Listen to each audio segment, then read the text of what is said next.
사도신경으로 우리의 신앙을 하나님께 고백하겠습니다. 나는 전능하신 아버지 하나님, 천지의 창조주를 믿습니다. 나는 그의 유일하신 아들 우리 주 예수 그리스도를 믿습니다.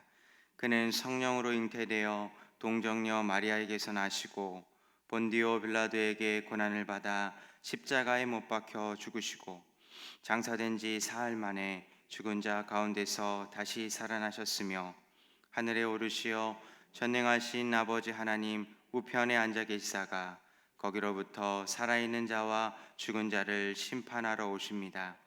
나는 성령을 믿으며 거룩한 공교회와 성도의 교제와 죄를 용서받는 것과 몸의 부활과 영생을 믿습니다. 아멘. 찬송가 543장입니다. 찬송가 543장 어려운 일 당할 때, 찬송가 543장 어려운 일 당할 때 우리 하나님께 찬양 올려드립니다.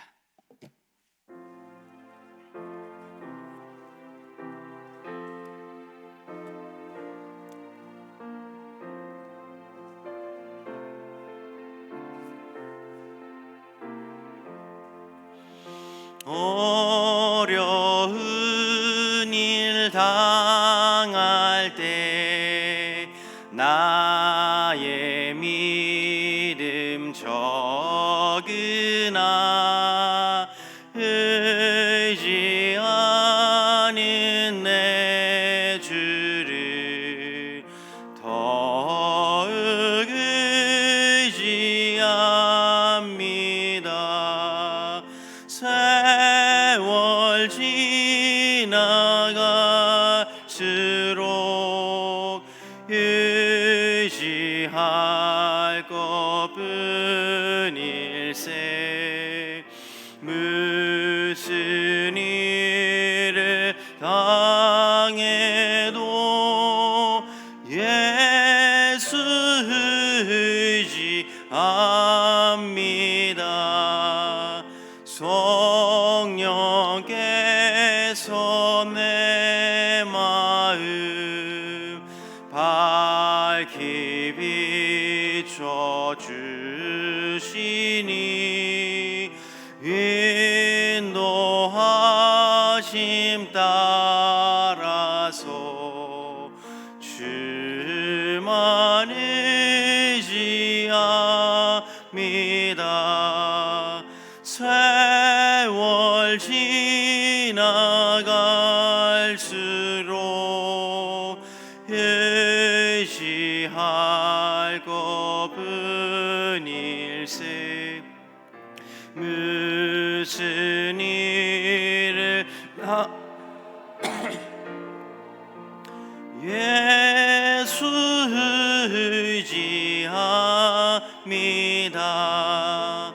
밝을 때의 노래와 어두울 때의 기도를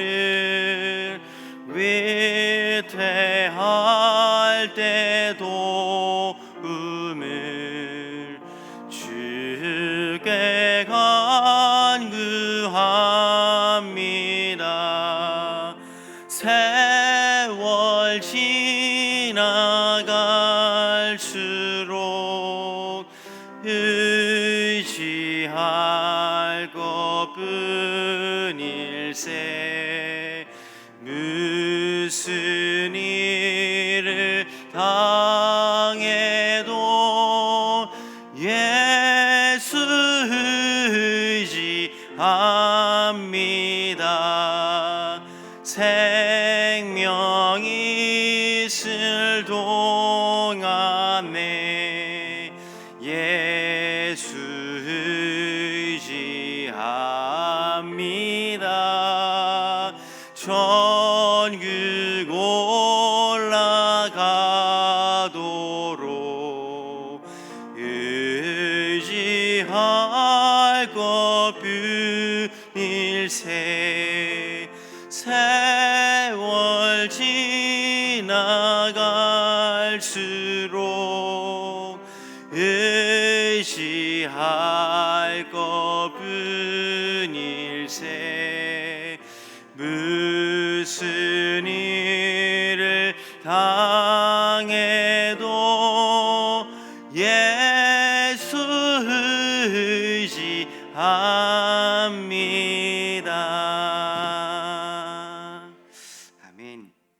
기도하겠습니다. 하나님 은혜를 감사합니다. 오늘도 이 월요일 이 첫 시간을 하나님께 기쁨과 감사와 감격의 마음으로 올려드립니다. 오늘 하루도 주님 전에 나와 하나님의 말씀을 듣고 이 말씀을 묵상하는 것으로 하루를 시작하오니 주님 우리의 마음 가운데 찾아오셔서 오늘 우리가 어떻게 살아가야 될지, 우리의 삶이 어떻게 하나님께 향기로운 예물로 드려야 될지 고민하고 결단하는 시간 될 수 있게 은혜 베풀어 주시옵소서. 오늘도 주님께 나올 때 1차 먼저 예물, 11조 예물, 주님께 드리는 주일 헌금 예물을 가지고 나왔습니다. 무엇보다 우리의 마음과 중심과 우리의 모든 것들을 가지고 하나님께 헌신하는 마음으로 나왔습니다. 이 모든 것 기뻐 받아주셔서 아버지의 뜻이 하늘에서와 같이 우리의 삶 가운데, 이 땅 가운데 충만하게 이루어지는 것들을 경험하게 허락하여 주시옵소서. 오늘도 우리가 마음의 문을 열어 당신의 말씀을 듣겠습니다.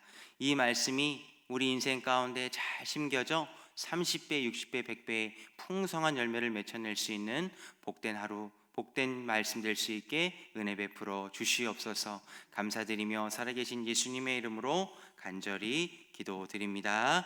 아멘. 오늘 우리에게 주시는 하나님의 말씀은 시편 7편의 말씀입니다. 오늘 우리에게 주시는 하나님의 말씀은 시편 7편의 말씀입니다. 구약 성경 우리 807면에 있습니다. 오늘 우리에게 주시는 하나님의 말씀은 시편 7편의 말씀입니다. 우리 하나님의 말씀을 한 목소리로 합독하도록 하겠습니다. 시작. 여호와 내 하나님이여, 내가 주께 피하오니 나를 쫓아오는 모든 자들에게서 나를 구원하여 내소서. 건져낼 자가 없으면 그들이 사자같이 나를 찢고 뜯을까 하나이다. 여호와 내 하나님이여, 내가 이런 일을 행하였거나 내 손에 죄악이 있거나 화친한 자를 악으로 갚았거나 내 대적에게서 까닭없이 빼앗았거든 원수가 나의 영혼을 쫓아 잡아 내 생명을 땅에 짓밟게 하고 내 영광을 먼지 속에 살게 하소서.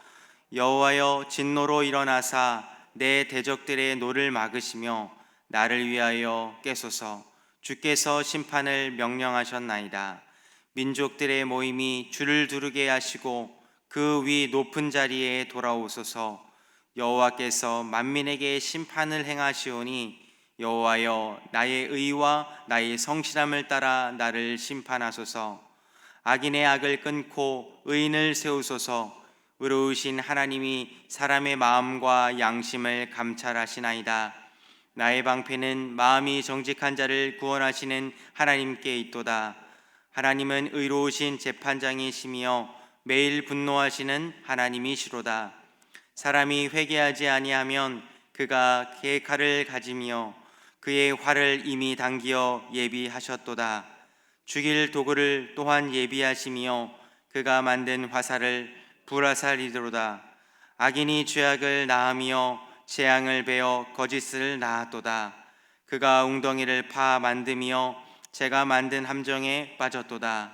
그의 재앙은 자기 머리로 돌아가고 그의 포악은 자기 정수리에 내리리로다. 내가 여호와께 그의 의를 따라 감사함 지존하신 여호와의 이름을 찬양하리로다. 아멘. 이것은 하나님의 말씀입니다.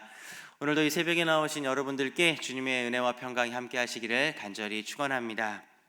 오늘 이 시편 7편을 시작하기 전에 이 시편 제일 머리 부분이 나와 있는 이 표제어를 한번 살펴보면 좋을 것 같습니다. 여기에 나오면 다윗의 시가욘이라고 이렇게 콤마로 이렇게 표시되어 있고요. 그리고 그 뒤에 베냐민인의 구시의 이 말에 따라 여호와께 드린 노래 이렇게 기록되어 있습니다. 우리가 좀 생소한 단어이지만 이 시가욘이라는 이 뜻은 음악의 한 장르라고 생각하시면 됩니다. 우리가 발라드를 듣든 뭐 팝송을 듣든 요즘 유행하는 뭐 우리나라의 그 여러 가지 노래 장르들이 있지 않습니까? 그 노래의 장르라고 생각하시면 될 것 같고요. 이 시가요는 어떤 장르냐면은 좀 열광적인 노래입니다. 좀 감정의 기복이 심하다고 할까요? 좀 잔잔하였다가 갑자기 빨라지고 갑자기 빨라졌다가 좀 잠잠해지는 이런 감정의 좀 기복이 좀 심한 것과 같은 이 감정을 충분히 내가 이렇게 지금 파도와 같은 감정을 가지고 있다라는 것들을 표현하는 이 노래의 한 장르라고 이해하시면 좋고요. 또 특별히 이 구약 성경에는 나오지 않지만 이 베냐민인 이 구시라는 사람의 말 때문에 이 시인, 이 다윗이라고 볼 수 있는 이 시인의 감정이 좋았다가 나빴다, 나빴다가 좋았다, 또 고조됐다가 낮아졌다, 낮아졌다 고조됐다, 이러한 감정을 표현한 노래가 바로 시편 7편이라는 노래로 우리가 그 배경을 한번 이해하시고 본문을 묵상하시면 큰 유익이 있을 것입니다. 특별히 우리가 7편 1절에 보면은 여호와 내 하나님이여 내가 주께 피하오니 나를 쫓아오는 모든 자들에게서 나를 구원하소서, 이렇게 표현하고 있습니다. 이 시인의 상황을 우리가 한번 미루어 짐작을 해볼 수 있습니다. 이 베냐민인 이 구시의 말 때문에 지금 이 시인인 다윗이 퍽 어려운 일을 지금 당하고 있는 것 같아요. 학자들에 의하면 이 베냐민인 이 구시가 이제 앞으로 다윗이 사울의 왕위를 뺏고 영모를 꾀할 것이다 라고 지금 이렇게 계속해서 소문을 내고 있는 것 같고, 이 시위인인 이 다윗이 이 소리를 듣고 지금 불안해하고 있는 지금 상황인 것 같습니다. 여러분, 왕의 자리를 빼앗는다, 왕의 자리를 이 영모한다라는 그 주인공이 한번 되어봤다고 한번 생각해 보십시오. 앉아 있는 것조차, 숨 쉬는 것조차 이제 역적으로 몰리게 될 상황이니까 얼마나 힘들겠습니까? 이 다윗의 상황이 지금 바로 이 상황이라는 것입니다. 이 시인의 상황은 지금 억울한 소문을 들어서 좀 모함을 받고 있는 상황이에요. 그래서 마음이 억울하고 또 불안한 상황이 바로 지금 이 시인의 상황입니다. 여러분들 이러한 일들 많이 당해 보지 않으셨습니까? 우리가 말로 인해서 어려움을 당할 때가 참 많이 있습니다. 특별히 내가 그것들 하지도 않았고 나는 그런 의도를 갖고 한 일이 아닌데 주변에 있는 사람들이 평가 혹은 나를 시샘하거나 혹은 나를 질투해서 어떻게 하면 나를 한번 좀 짓밟을까 하는 그러한 사람들의 이 모함 때문에 어려운 일 한두 번 정도 겪어보셨을 것입니다. 제가 수원에서 사역을 할 때 그 수원역 근처에 대왕 카스테라라는 빵집이 많이 생겨났어요. 우리가 먹는 빵 카스테라는 좀 조그만데 대만이라는 나라에서 큰 카스테라를 이렇게 수입을 한 것이 아니라 이러한 것들을 팔면은 좀 우리가 대박이 날 수 있겠다라는 생각을 가지고 수원역 근처에 대왕 카스테라라는 그러한 빵집들이 우후죽순으로 많이 생겨났습니다. 그런데 장사가 이렇게 잘 되는 것들을 좀 칭찬을 하면 좋은데 주변에 있는 사람들이 시샘을 한 거예요. 그래서 옆에 있는 사람들이 어떻게 소문을 냈냐면은 그 대왕 카스테라 그거 식용유를 엄청나게 많이 쓴다며, 이 빵 만들면 위생 상태가 엄청 좋지 않게 이 빵을 만들고 있다며 이렇게 좀 헛소문을 낸 겁니다. 여러분, 우리나라 좀 자영업자들 특징이 좀 은퇴한 이후에 그 모든 퇴직금을 가지고 마지막 그 노년을 잘 보내겠다라는 생각으로 그 빵집 자영업을 시작하지 않습니까? 이 수원역에서 이 빵집을 내신 분들도, 이 카스테라점을 내신 분들도 그런 분들 중에 한 명이었는데, 이러한 말도 안 되는 소문, 검증도 안 된 이 소문을 듣고 이 소문 때문에 이 대왕 카스테라 이 자영업 하시는 분들이 큰 어려움을 당했다라는, 제가 이런 이야기를 들은 적이 있습니다. 이 시인의 상황이 이런 상황이에요. 나는 하지도 않았는데, 내 마음속에는 추호도 그런 마음은 없었는데 옆에서 나를 계속 모함해 오는 것입니다. 이러한 상황들이 우리 인생 속에 있고 이 시인의 인생과 우리의 인생이 아마 비슷할 것이다 라고 생각을 합니다. 여러분, 어떠한 모함을 받고 있습니까? 우리가 4절 같이 한번 읽어보겠습니다. 이 시인이 당하고 있는 모함은 두 가지로 우리가 정리해 볼 수 있습니다. 4절입니다. 함께 읽어볼까요? 시작. 화친한 자를 악으로 갚았거나 내 대적에게서 까닭 없이 빼앗았거든. 이 시편의 시인이 두 가지로 모함을 당하고 있는 것 같습니다. 첫 번째, 저 시인 다윗 친구를 배신하는 놈입니다. 사울왕이 그렇게 잘 챙겨줬는데 등에다 칼 꽂을 놈입니다 라고 이 친구를 배신했다라고 좀 모함을 받고 있고요. 그리고 적에게서 무언가를 탈취했고 강탈했고 빼앗는 도둑놈입니다. 저 다윗 아주 못쓸 놈입니다 라는 이 두 가지 큰 틀을 인해서 이제 모함을 받고 있습니다. 그런데 정말 이것이 사실이라면 이 시인이 이렇게 해달라고 지금 하나님께 지금 노래를 하고 있습니다. 뭐라고 노래하고 있습니까? 원수가 지금 내가 정말로 내 친구를 배신했고 소위 말해서 등에 칼 꽂는 일을 했거나 혹은 내가 누군가에게서 무언가 강탈을 하는 못된 일을 했다면은 원수가 나를 좀 짓밟게 해 주십시오라고 하나님께 지금 탄식하면서 노래를 하고 있는 것입니다. 정말로 억울한 상황이었겠죠. 하나님, 이 신이신 하나님, 내가 믿는 하나님, 내가 만약에 이렇게 잘못을 했다면 나에게 이러한 벌을 내려주십시오 라고 지금 노래를 하고 있는 겁니다. 상황이 지금 얼만큼 억울하게 돌아가고 있는지 여러분 이해가 좀 되십니까?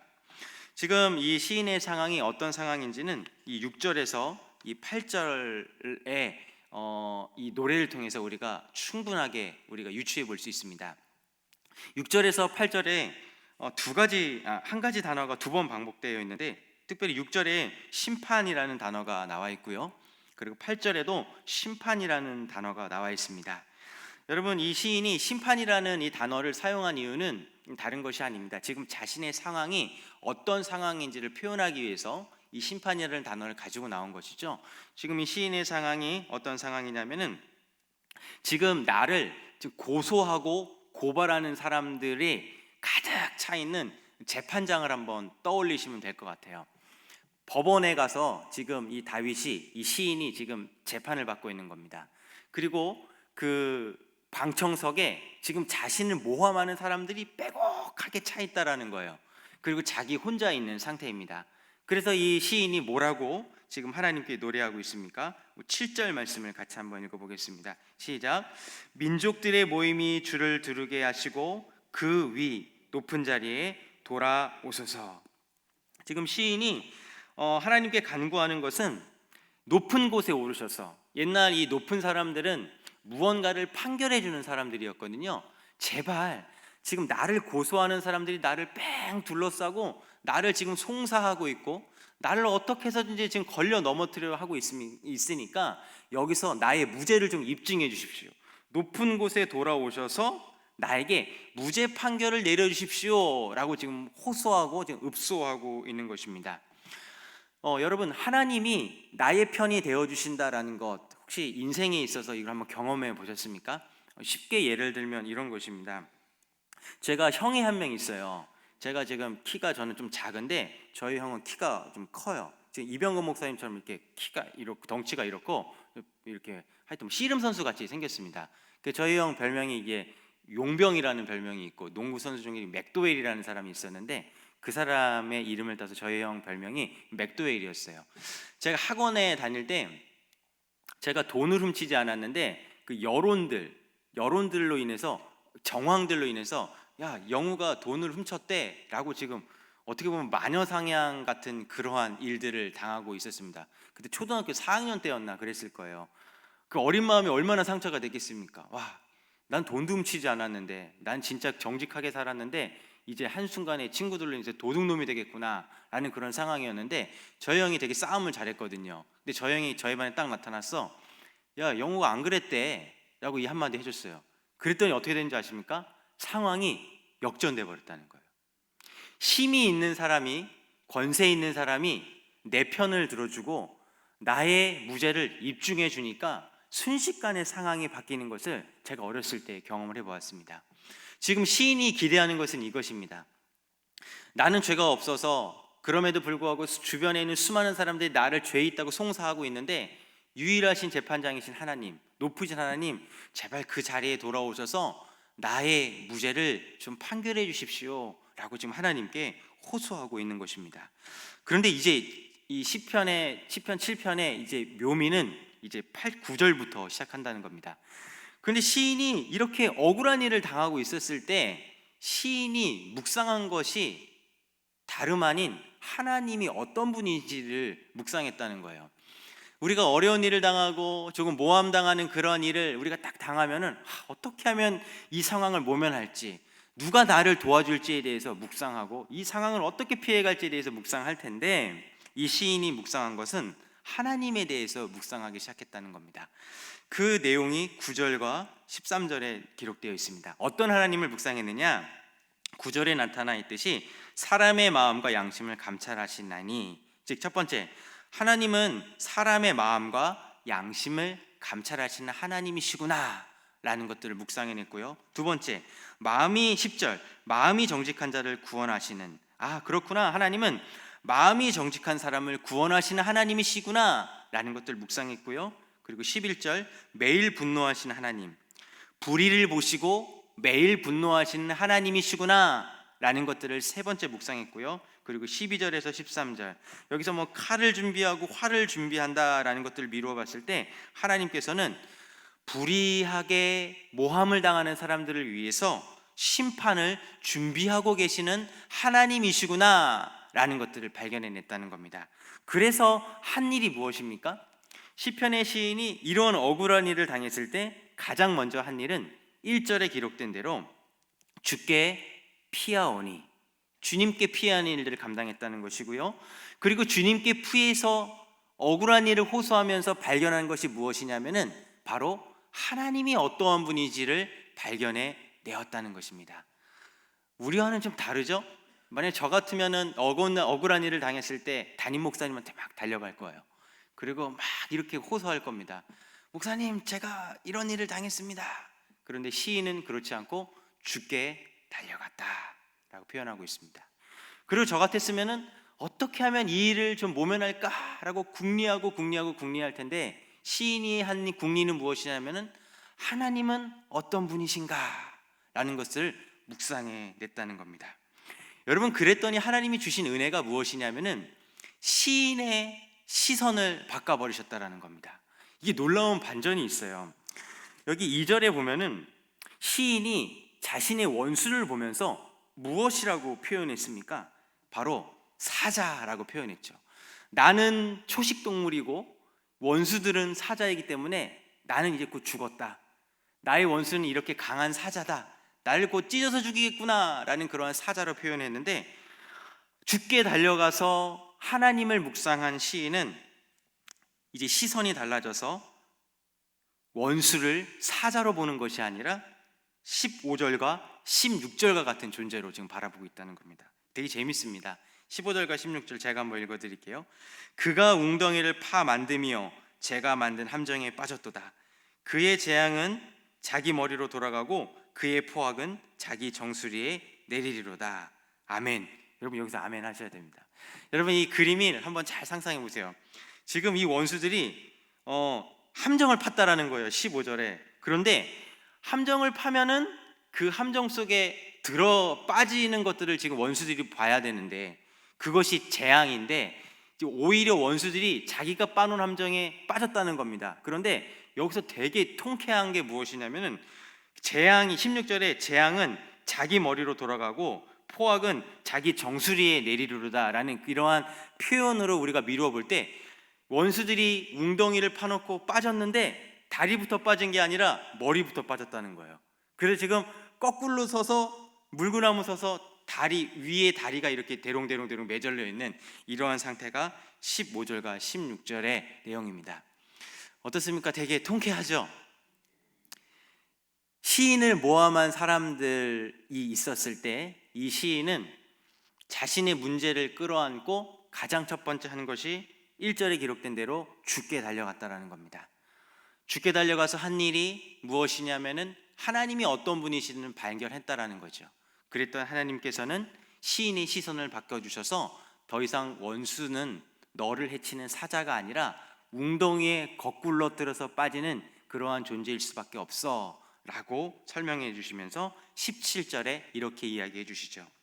내가 여호와께 그 의를 따라 감사하며 지존하신 하나님의 이름을 찬양하리로다. 여기 우리말 성경은 이렇게 기록되어 있더라고요. 내가 의로우신 여호와를 찬양하고 지극히 높으신 여호와의 이름을 노래하리라. 여기서 그 의로우신 하나님, 하나님의 의가 무엇인지를 우리가 한번 생각해 봐야 됩니다. 하나님의 의는 무엇이냐면은 모든 것을 바로잡아 주시는 분이라는 것을 기억하셨으면 좋겠습니다.